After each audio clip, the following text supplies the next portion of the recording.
So I just finished a web dev project that has responsive design, authentication, caching, and is self-hosted on my own micro PC right over there. It uses all of these technologies. It's called Voyagr, after the Voyagr satellites, and it combines features of Pomodoro apps like Session and gamified habit trackers like Habatica.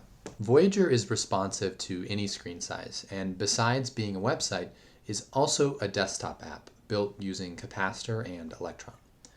I chose Capacitor because it would allow me to build iOS and Android apps very quickly if I wanted to. Progress is gamified. The user levels up in Voyagr as they work towards habits and move along a narrative like they would in a video game.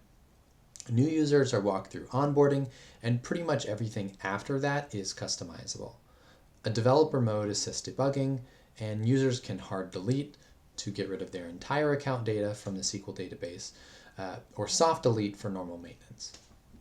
I learned a lot by setting up the CI/CD pipeline for Voyagr, which I'll demonstrate by making a small change.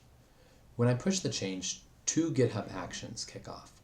The first rebuilds the app images for the Mac, Linux, and Windows desktop apps, and the second rebuilds the Docker instances for my web and Express servers, as well as Postgres and Redis.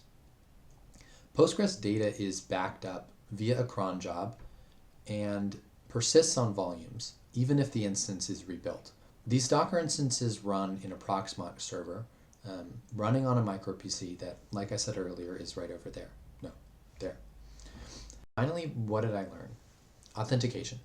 I started with session auth, but due to the different domains of my backend and front end, ran into difficulty and switched to token auth, which I found much easier. Docker. Once I differentiated the configure, build, and run steps, handling environment variables and everything else about Docker became much simpler. CPU. For my timer, I was using the JavaScript function setInterval, but it was a resource hog, and so I switched to using diffs and animation frames instead. Apps. Redis was surprisingly simple to set up. Nginx was surprisingly difficult. Electron's process model eventually made a lot of sense to me, but I was surprised by how huge its app packages were. SQL tables with one-to-one relationships should maybe just be one table. And finally, this web dev project was mostly about connecting data pipes together rather than processing data. Once the connections were made, it was just about finishing the rest of the work. That's all. It was a fun project, and I hope you'll check it out.